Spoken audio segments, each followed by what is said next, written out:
Good morning. So today's topic is going to be about the new policy change for the Church of Jesus Christ of Latter-day Saints. Now you're probably wondering why I have not done this video yet. It's because I'm still unsure of my opinions about this. Because I've talked to a lot of friends who are members of the church, just like myself, whether they are gay, straight, bisexual, transgendered, and then I've talked to people outside of the church, and there's been a lot of talk and speculation. Now, from what I understand, the church policy states that if you are a member of the church and you are in a committed relationship and have children, and your committed relationship is of the same sex, your children are unable to have blessings, baptisms at the age of 8, hold priesthood callings, such as passing the sacrament at 13, 14 years old, unable to have temple recommends at the age of 16. They can only do this once they turn 18 years old and they disavow their parents, meaning disown them. Now, my own mother, because of the church policy on gay members years ago, disowned me when I first came out in 2006. She wasn't proud of it. She disowned me for 2 years, but not so far as the extent of the church would have. I was still allowed at the house. I was still allowed to enjoy family celebrations and whatnot.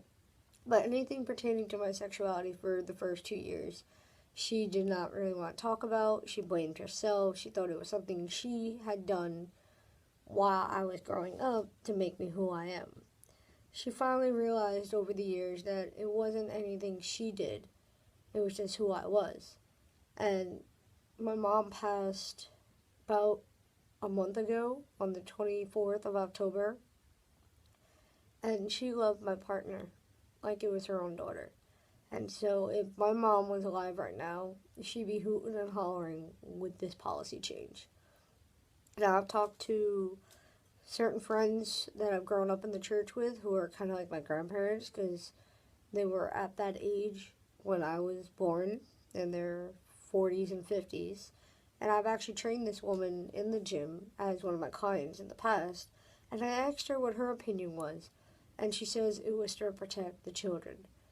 Now, correct me if I'm wrong, but in the Catholic religion and any Christian religion, we have the Ten Commandments. In the Mormon religion, not only do we have the Ten Commandments, but we also have the Articles of Faith. And the second Article of Faith talks about Adam's transgression, that we would not punish the children for what Adam has done. Isn't that what we're doing right now? We're punishing the children for their parents' choice to love the same sex and marry the same sex. Now, the church states that the reason why we get baptized at the age of 8 is because we are old enough to make our decision and understand right from wrong.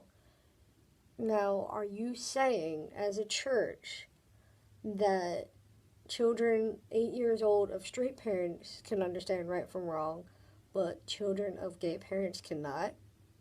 Can you explain that to me? Because a child of 8 years old is a child of 8 years old regardless. Their parents are their parents. You are telling them to go ahead and disown their parents and move out of their house in order to belong to a church that is excluding their family members. I have a lot of people that I know who have resigned from the church. They've put their names in to be removed from the church. And to be honest, I don't know if I'm going to do that. At this point, I don't know what I'm doing. Because there's just so much strong emotion and so much information to go through. I just ask that you read the information and you go through it carefully. Pray and talk to your local church leaders, affirmation leaders, friends, and family before you make a decision. The church is ever changing from polygamy to blacks not holding the priesthood, to women not holding the priesthood, and now this policy change. You got to look at it from a different perspective of not only is the church hurting me, but is it coming from Heavenly Father, or is it coming from the church leaders itself? There is just so much hurt going around, and I just urge you to think and read and ponder and pray, because who knows what's going to happen here, and I don't know what's going to happen here. This, again, is only my opinion, and my opinion right now is something that's going to change eventually. I mean, if you look at the policy states, again, for Adam's transgression is rapists and murderous children can still get baptized and get blessings, but my own children, when I do have them, cannot at this time. So I ask that you take the time and don't just go off on a hinge and say, oh, I hate this church because this church hates me, I'm going to go ahead and have my name removed. Take your time, because there's been a lot of hurt. And I know that I, too, have been hurt, and it's going to take time to heal, so who knows what's really going on. The church leaders really didn't want this getting out, henceforth why it only went to the local leaders. Whoever did leak this, I say thank you, because this affects everybody, and you have a good heart. You want to make sure that everybody is up on the up and up when it comes to it. So, I mean, who knows what's going to happen? Again, this is only my opinion. Now, am I going to go ahead and leave the church? I don't think so. I've tried other churches, and they're not for me. Born and raised in the church, been through hell and back with this church. And as much as I try, I'm still a Mormon girl, through and through. Am I perfect? No. Was anybody perfect? Only one person, and that was Jesus Christ. And he even said at the time of his death that he was asking Heavenly Father to remove this cup from me. And then he realized, thine will be done. This is what you asked of me, Father, and I will do it. And he died and suffered for everybody's sins. So, he without fault throw the first stone. That's all I'm saying. Thank you. What comfort this sweet sentence gives. He lives who once was dead. He lives, my ever-living head. He lives to bless me with his love.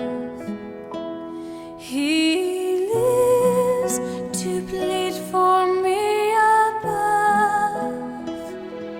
He lives my hungry soul to feed. He lives to bless in time of need. He lives to grant me rich supply. He lives to guide me with his eye. He lives to comfort me when fears. He lives to hear my soul's complaint. He lives to silence all my fears.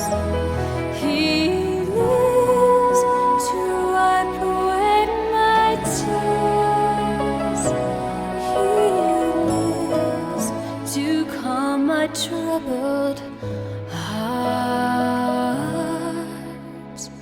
He lives all blessings to impart.